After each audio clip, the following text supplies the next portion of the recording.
Kada hakbang sa lupa'y para akong inaalon at nalulunod sa batikos ng mundo, sa kung ano lamang ang kaya ko.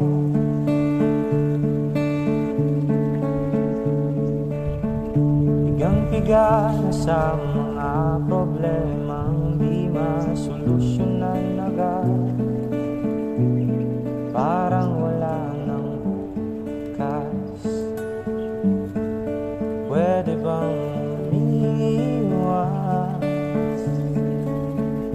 Hinahanap ang sarili ngunit di nakakayanin sa ligaw na dinadaanan ko. Saan na to patungo? Saan ako